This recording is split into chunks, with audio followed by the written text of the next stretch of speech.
Thank you, sir. You may be seated.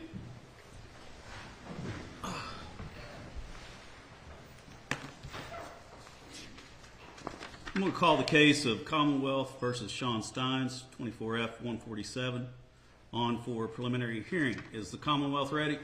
Yes, Your Honor. Is the defense ready? Yes, Your Honor. All right, call your first witness. Commonwealth's Clayton Stamper. All right, Mr. Stamper, if you would. Raise your right hand for me. Do you swear or affirm the testimony you're about to give is the truth, the whole truth, and nothing but the truth, so help you God? Yes, sir, I do. Thank you. You may be seated.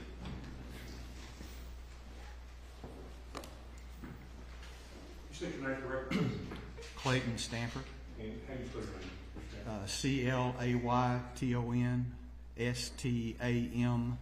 ClaytonStamper. Tell the court how you're employed. I'm sorry. How are you employed? I'm a detective with the Kentucky State Police assigned to Post 13 Hazard. How long have you been employed in that capacity? I've been with KSP a little over 24 years, detective since 2006. And have you, in the performance of your duties as detective with the police, have you investigated the death of Kevin Mullins? Yes, sir, I did. And can you tell us on what date that was? It was September 19th, 2024. In investigation of that death, were you able to determine who killed Kevin Mullins? Yes. And how were you able to do that? Video surveillance footage. And did you retrieve that video surveillance footage? I did. You're at this time, the Commonwealth moved to play video footage. All right.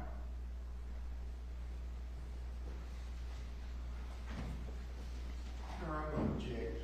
Approach. Yes, approach the bench.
You ready to proceed?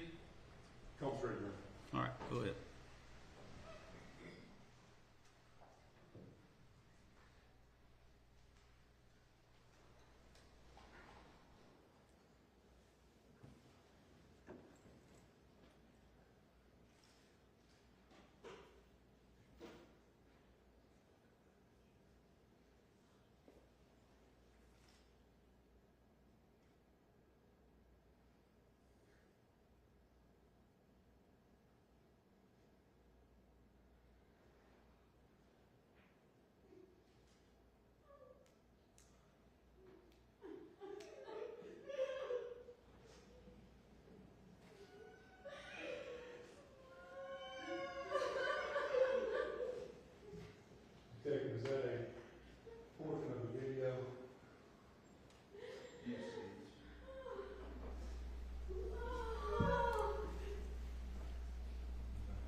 That was Sheriff Mickey Stines and Judge Kevin Mullins. And also, who had the firearm? Sheriff Stines. And then Judge was also in his black robe. Yes. Do you know what portion of the courthouse that is? That is the judge's chambers And where's that located at, physically located? in the Letcher County Courthouse. That's all I have, Your Honor. Would you like to cross-examine the witness? Would you?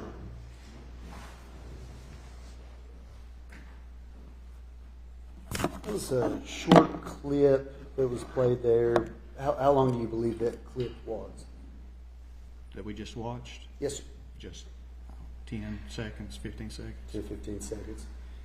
In fact, the video that was taken in the judge's chambers between the meeting between Sheriff Stines and Judge Mullins, it's my understanding that video lasted much longer, correct? Yes, Okay.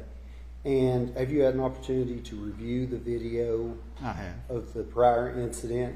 I have. And can you describe for us what happened immediately prior to the clip that we saw? Sheriff Stines uses his telephone to make some phone calls. He then borrows Judge Mullins' cell phone and appears to make a call on that. And that led to what you just saw. Okay. So it's my understanding there were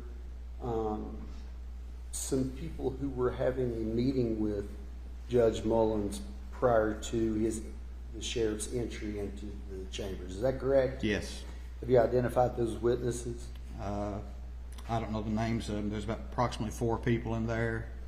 Then Sheriff Stines enters the judge's chambers and everybody else clears out. You don't know their names? Not right off, no. Have you prepared a report? In the process, yes. You're in the process of preparing a report, Yes, a lot of information. but you've not spoken to any of those witnesses? I've not directly, but they've all been interviewed. There's recorded interviews of those people in the case. Okay, so other officers have spoken with those 4 witnesses? Yes. And what is your understanding of what those 4 witnesses have said?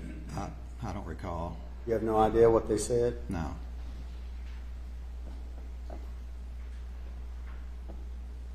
I want to make sure I understand. Had there been a hearing previously this day in chambers? In the courtroom? No, in chambers. Not that I'm aware of. Okay. And so there's a video camera that is running in the district judge's chambers. Is that on all the time? It's my understanding, yes. And have you spoken with anyone about why that may be? No. I mean, there's cameras throughout the courthouse. Well, fair enough, but are you familiar with district judges' chambers normally, how they're set up? No. I mean, some of them have video surveillance and some don't. Right, but This one does. generally when they have surveillance, you agree with me that that is utilized when there is a proceeding going on in chambers, correct? It could be, yes. Okay. And I'm just asking, so this video didn't have an audio recording to it, correct? No, there's no audio. Outside of once the 4 people that were inside that we don't know their names, once these 4 people had left the chambers, were they in an area adjacent where they could hear anything that was going on? Yes, I believe some of them did remain in the next room. Okay. And what did they tell us? Do what? What did they hear? I've not been part. I wasn't part of those interviews. Okay, so if I'm understanding correctly, you're prepared for a preliminary hearing on a murder, and there are witnesses in an adjacent room. I mean, they heard Can I put gunshots. my question, please? Yeah, please, ask the question. Thank you, officer. So you are investigating a murder and testifying in a preliminary hearing, and there are witnesses who may have overheard what preceded this edited clip, yet you can't tell us today anything that they said? I've not personally listened to those interviews. I've talked to the other officers that did those interviews. Fair enough, and I mean, we're here at a preliminary hearing, as you know, that you can testify to hearsay. I'm asking you what they said. They heard gunshots. Okay, was there any statements that they overheard? No. Were there raised voices? One person stated that she didn't recognize him as being Judge Mullins' voice, but heard somebody say, "Help, help." Presumably that will be after the firearm was drawn or shot. Objection, Your Honor. I withdraw, Judge. Withdrawn. Oh, so, is there any testimony that you can give us today about any statements or arguments or the content of that argument prior to the shooting? No. Okay.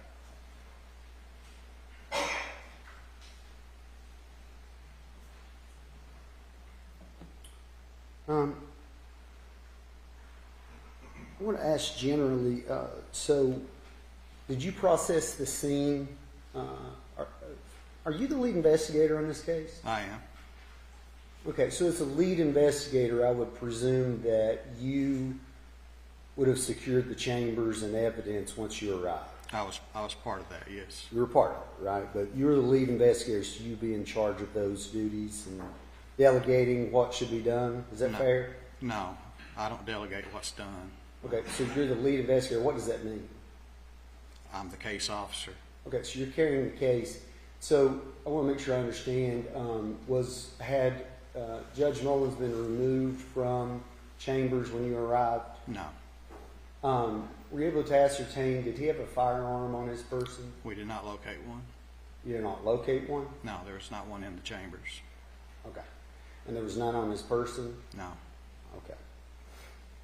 All right. Who was the first person to arrive on behalf of law enforcement to investigate?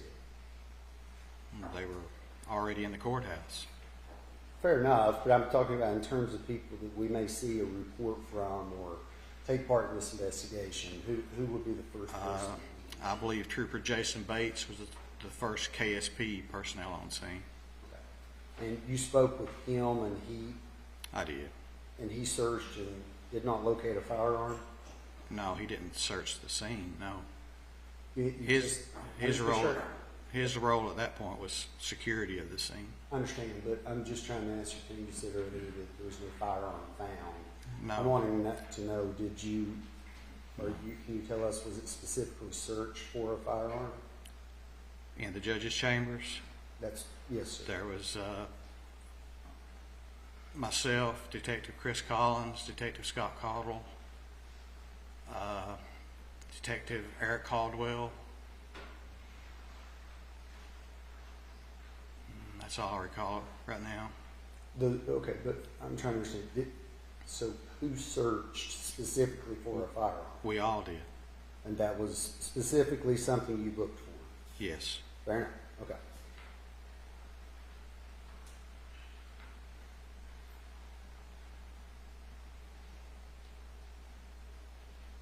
Of course, your investigation, did you ascertain that prior in the day there had been a lunch meeting between Sheriff Stines and Judge Mullins? There was. Pardon? There was. Okay. Sorry, I couldn't hear your response. I wasn't being trite. So where did this take place? It's a restaurant called Street Side, and it's just down the street from the courthouse. Okay. And it's my understanding there were a couple of other people who attended the luncheon? There were several, yes. Okay. And at some point after that, they wrapped up lunch and left, obviously, and went back to the courthouse. Are you aware of anything so far in your investigation that would tell us there was any issues at lunch between Judge No. Mullins and Sheriff Stines? No. Okay.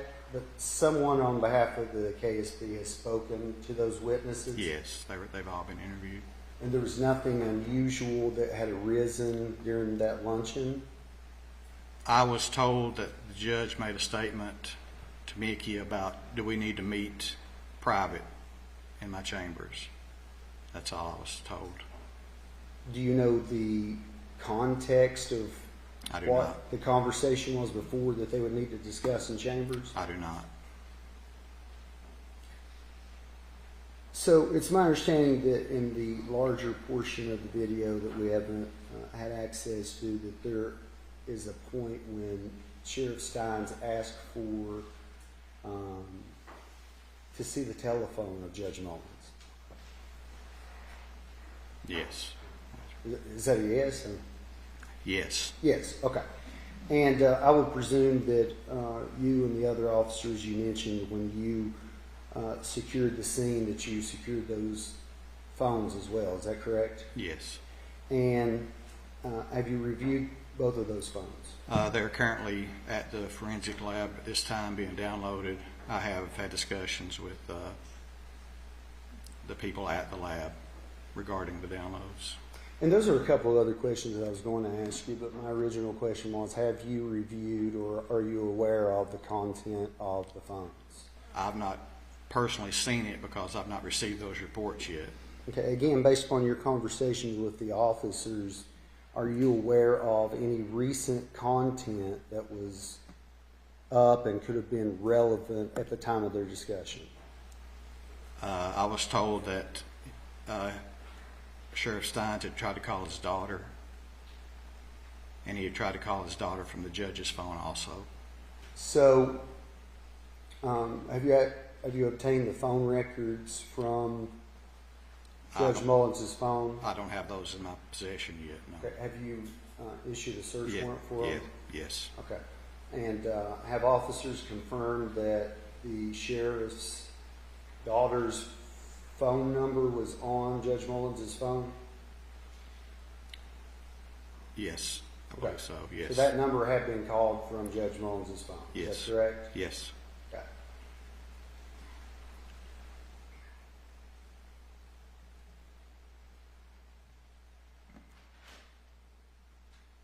So we don't have a viewing of what transpired during that exchange of phones. But based upon your review of those moments prior to, when Sheriff Stines observes that cell phone,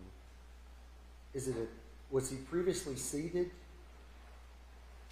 Yes.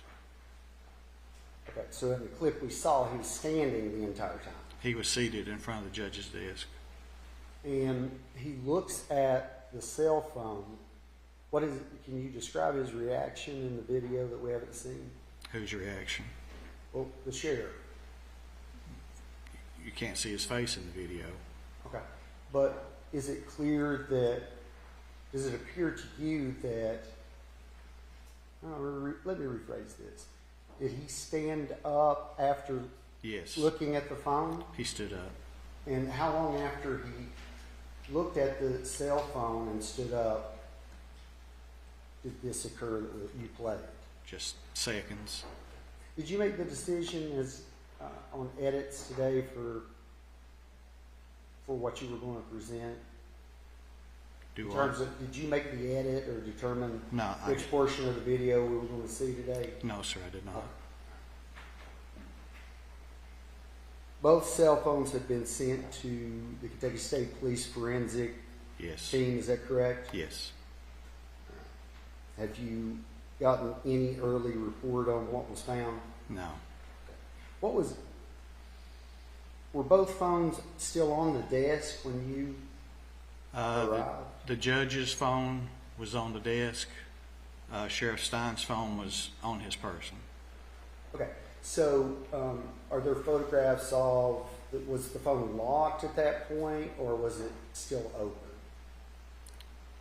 Both of you asking about both of them, or? Well, first let's talk about, that's fair. First, I'm talking about Judge Mullins, since it was the one that was still on the desk and presumably nobody touched it prior to you securing it, correct? No.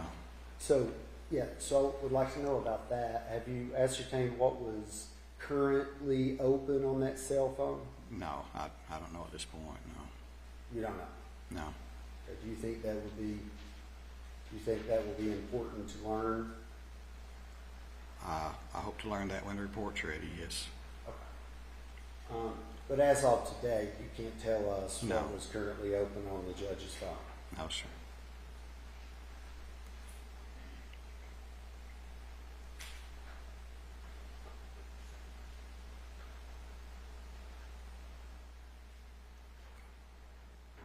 Did you conduct an interview with Sheriff Shawn's daughter?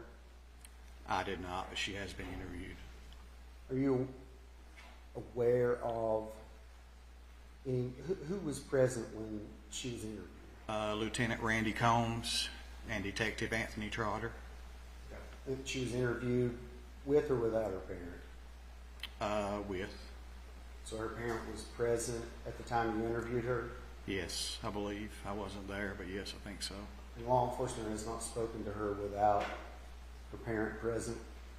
Not that I'm aware of. Did the Kentucky State Police obtain her phone? No. You intend to obtain records for her cell phone number? Possibly, yes. Do you believe that that will be soon that you'll do that? Could be, yes. Had you already intended to do that, or did you just respond to my question? Well, the call should be on the judge's records too. Well, I understand. And but she's made statements about what occurred during those conversations. I understand that, but I would presume that have you ascertained whether Judge Mullins also had apps that stand outside of phone records? I've not received those records yet. I don't know what's on the phone. Well, fair enough, but I mean, did you look at the phone? Did it appear there were apps on it? I'm not the person that's qualified to look through the phone. Okay, but you're familiar with cell phones. They can host other forms of communication. Yes, sir. What's the objection? He's been asked an answer, Your Honor. He's asked a question, I think, about 4 or 5 different ways. The officer, the detective repeatedly said that he does not have a report with phones, he's not looking at the phone, he can't testify that matter. I'll let him ask the question, and what he can only testify what he has personal knowledge about. Absolutely, yes, sir. Thank you. Right. So you're aware that phones can be used for apps such as Facebook. Yes. Okay, and that is not something that is captured by cell phone records. You would agree with me? I agree. So in light of that, although the records may be mutually the same, right, the same between Judge Mullins' phone and the sheriff's daughter, do you believe that you could also ascertain other information from the cell phone app content?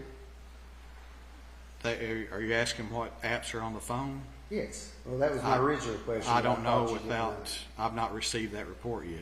I don't know what apps he had downloaded on the phone. If he has social media apps, do you intend to? That could lead to additional search warrants, yes. If you would, officer, please let me finish before you move forward, and I'll try to slow down a little bit as well, okay? Sure. Thank you, Trooper. Have you determined whether there were any previous issues, personal or professional, between Sheriff Stines and Judge Mullins? I've heard things. What have you heard? Just that of this regarding the lawsuit that the Letcher County Sheriff's Office is currently involved with. Okay. The lawsuit that involved ultimately a criminal conviction of a deputy for sexual behavior in the judge's chambers. Is that the one you're referring to? Yes. Okay. And the subject matter of that lawsuit, the chambers area, that's the same chambers in which this occurred. Is that correct? I'm not familiar with the details of that case that the lawsuit resulted from. Okay. Are you aware of any criminal reports that Sheriff Stines had made of Judge Mullins prior to this day? No.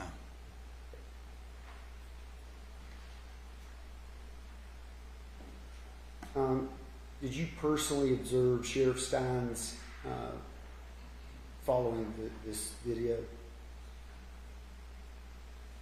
Did I personally observe him? What? Did you meet with him? Did you talk to him after? He was in custody when I arrived at the courthouse that afternoon. All right. And at some point, did you draw any observation about his demeanor? He was mostly calm, I thought. I mean, I talked to him, but not. He didn't say nothing about why this had happened. But he was calm. He was kind of afraid that basically all he said was, "Treat me fair." That's basically the comments he made. Okay. Did he also make a statement about, I didn't see it in the citation here, but somewhere along the line I saw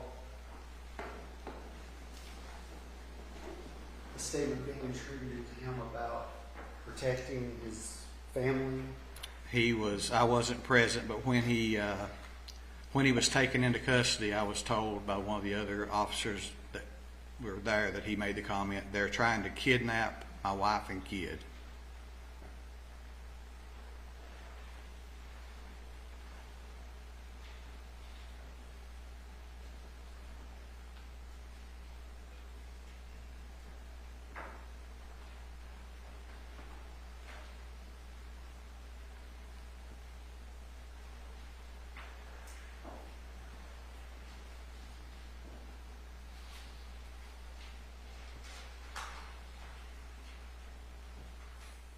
Now, have you ascertained any evidence that this shooting was pre-planned? No, Okay. not at this time. And would you agree that from what we've seen so far, from the evidence you've seen so far, the shooting was a reaction to what was on that cell phone in that moment? Is that accurate? Objection, Your Honor. All speculation outside of his scope of expertise. Your Honor, I believe that if he has formed an opinion about the investigation up to this point, especially at a preliminary hearing, he can speculate on that, Judge. Or sustained. Sure. So, is there anything other than the content of the phone that this video will reveal to us about why this took place? No. Does it appear that this took place as a reaction to what was happening in the chambers at that point? I can say it occurred after a phone call was made. I don't know what was said or nothing like that. But Fair enough, and I'm not asking you the content of any of that, but at this point, is it your theory that whatever that content was in the discussion was the impetus of the shooting? it could be, but I don't know that for a fact. Okay. Do you have any evidence up until this point that you have developed that would demonstrate that it was not as a reaction to what was on the phone? No. None whatsoever? No. Okay. Just if I had just one moment to confer.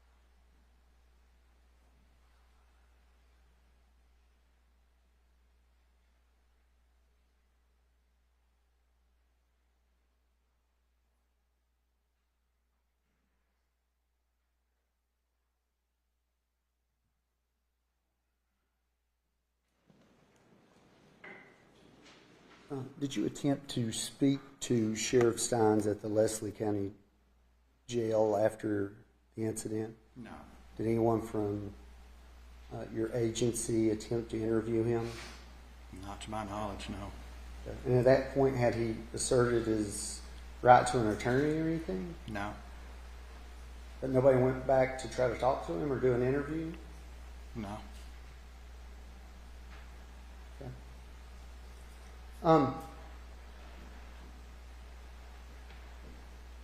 think I have one other question. In addition to cell phones that we discussed, the cell phone of Sheriff Stines and the cell phone that you found of Judge Mullins, were there additional phones that you were able to obtain? There was one other phone that's currently being examined, and the basic reason it was seized was there was a text conversation between Sheriff Stines and some of his employees with the sheriff's office. Okay, and that was an additional phone of Sheriff Stines. It was a phone of, I guess she's the, I don't know what her title is, but she's employed. She's not sworn. She's employed by the Letcher County Sheriff's Office.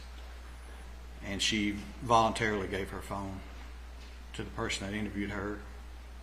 Okay, and just out of curiosity, what could you explain why that was relevant or germane to your investigation? I didn't conduct that interview, but it was, I guess it was regarding the dinner at Streetside and things that led up to the shooting. But I don't have those results either, so I don't know exactly what was said. Correct me if I'm wrong. I thought when we discussed that earlier that you indicated there was no evidence that the conversations at the lunch. I haven't seen those conversations yet. I've not received the downloads from the phone.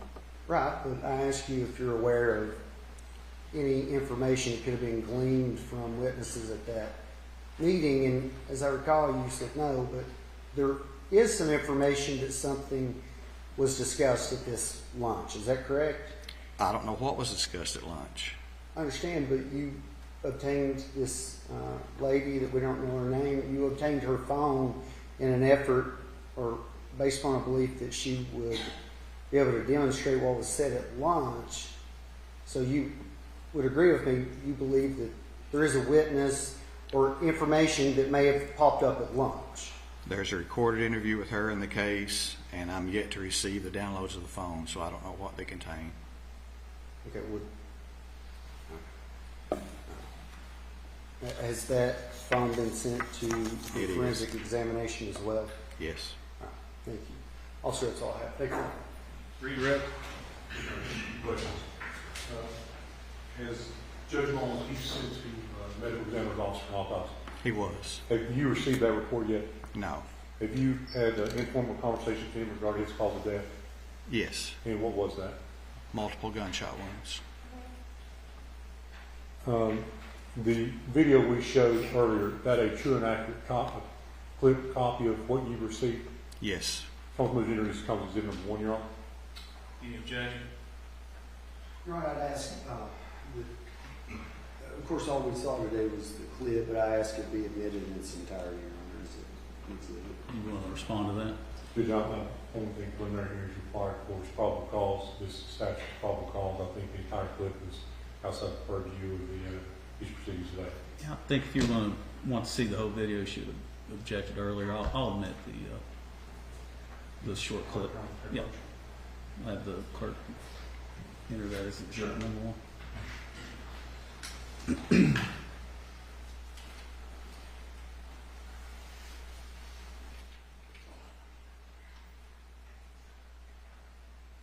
And Detective, is this an ongoing investigation? Yes, it is. And as this ongoing investigation proceeds, you will be obviously interviewing more people if necessary, submitting more evidence to the lab. Yes. That's all I have, Your Honor. Recross. All right. Any other witnesses for the Commonwealth? No, Your Honor. All right. You may step down. Any witnesses for the defendant? I'll find probable cause and bind this case over the grand jury. Anything else? Anything else before we adjourn court? Yeah, Your Honor, there's no, we're not allowed to sum up, Judge, what Oh, if you want to make an argument, sure. It sounds like I may change your mind, Judge. It is a probable cause hearing, so, but yes, I understand. take your best shot. Thank you, Your Honor. Well, so, murder under our statute, as the court knows, and I'm not telling you anything you don't know, but if there is an issue as to extreme emotional disturbance, then there has to be some evidence that would rebut that.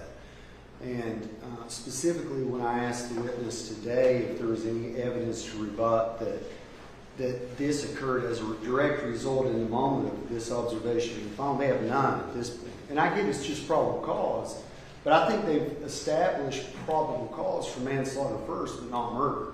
Because I've heard nothing that indicates that this is not, an example of an extreme emotional disturbance relative to the phone. At any rate, Judge, respectfully, I understand the court's previous ruling, but I did want to address that with you. No, that's fine. Let the Thank you, Your Honor. Commonwealth respond. Thank you, Your Honor. Extreme emotional disturbance is a defense. There's not been a defense presented here to this court today. The evidence presented to this court today is that the judge was intentionally shot and killed, shot multiple times by the sheriff, and there's probable cause to find us the grand jury murder charge. Yeah, I agree. There's probable cause to proceed as a murder. Yes, sir. All right. Anything else before we adjourn court today? Your Honor, in terms of, we'd like to discuss, if we could, lodging from here where he's transported. Is it the court's intention to have him take, and I don't want to discuss that potentially publicly, Your Honor? I'm not sure I can make that, help you on that. Yes, Your Honor. So, I mean, we could. You're welcome to staff court and discuss that, but I'm not sure I can tell the. yes, sir. So the transport order that was entered that will direct Sheriff Stines to go back to where he came from, Judge. Is that fair? Let's adjourn court and we'll talk about that. Yes, sir. I don't know that I can change where he's going to be at. I understand. Yes, sir. We can discuss it. All right. Thanks, sir. All right. Court's adjourned. Yes, sir.